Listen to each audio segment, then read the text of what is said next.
Welcome back everyone. For Women in India is back with another video, and today we will be discussing about live-in relationships in India.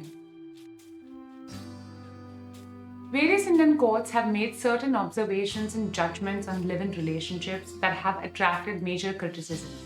While live-in relationships are not a new concept, they're certainly getting more attention than ever.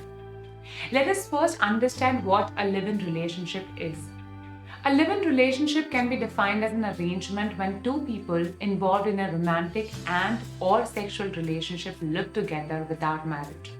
The Collins Dictionary defines a live-in partner as someone who lives in the same house as the person they are having sexual relationship with but is not married to them. Let's have a look at the history of live-in relationships in India.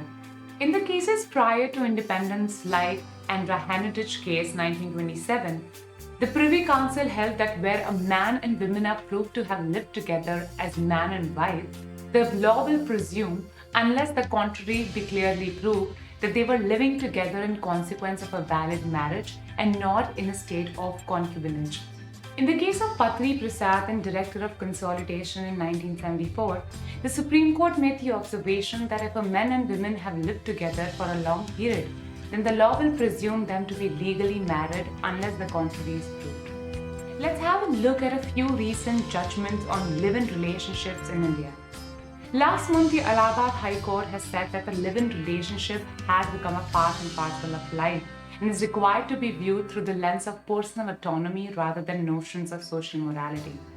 The Odisha High Court, while dealing with a case of live-in relationship of a person from the LGBTQI community, has held that a person not only has the right of self-determination of sex and gender, but also has the right to decide their sexual orientation and to stay in a live-in relationship with a person of their choice, even though such person may belong to the same gender as the petitioner.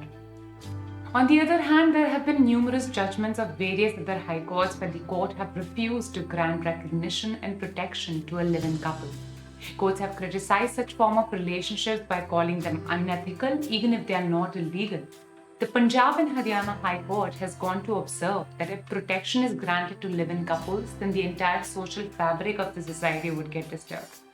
In 2019, the Rajasthan Human Rights Commission passed an order which stated that women who live with their partners before marriage are like concubines, and that live-in relationship should be legislated again to protect women. Keeping a woman as a concubine is against her dignity because this were tantamount to character assassination. For a woman, life as a concubine is not a right to life.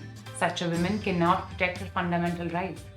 However, the apex court has held that an adult couple has the right to live together even without marriage, and the act of two adults living together cannot be considered illegal or unlawful.